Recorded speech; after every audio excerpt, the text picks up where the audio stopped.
শুল্ক নিয়ে যুক্তরাষ্ট্রের সাথে চুক্তিকে ঐতিহাসিক এবং কূটনৈতিক সফলতা হিসেবে দেখছে অন্তর্বর্তী সরকার। এই চুক্তির ফলে যুক্তরাষ্ট্রে রপ্তানি আরও বাড়বে বলে জানিয়েছেন প্রধান উপদেষ্টার প্রেস সচিব শফিকুল আলম।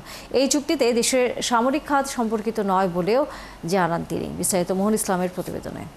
ঢাকায় সকালের ভোরের আলো ছড়িয়ে পড়ার সময় যুক্তরাষ্ট্রের হোয়াইট হাউস থেকে ঘোষণা আসে বাংলাদেশের শুল্কাহার কমানোর খবরটি।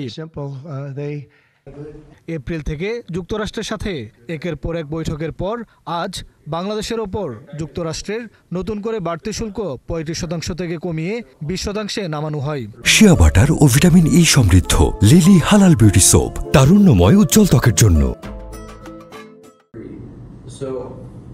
এই চুক্তিকে কূটনৈতিক সফলতা ও ঐতিহাসিক হিসেবে দেখছে অন্তর্বর্তী সরকার।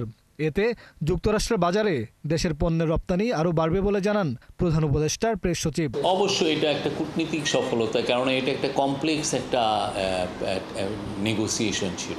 এই চুক্তির ফলে বাংলাদেশের যে ইকোনমিক ইন্টারেস্ট এটা প্রোটেক্ট হবে এবং আমরা ইউএস মার্কেটে আমাদের যে প্রোডাক্ট, শুধুমাত্র গার্মেন্টস না, অন্যান্য প্রোডাক্টও আমরা আরও উত্তরোত্তর আমাদের এক্সপোর্ট বাড়াতে পারব।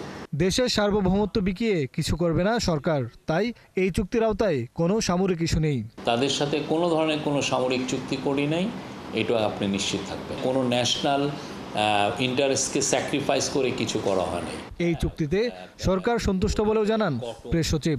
সেগুলো আমরা আনতে চাই। মোহন ইসলাম, ৭১, ঢাকা।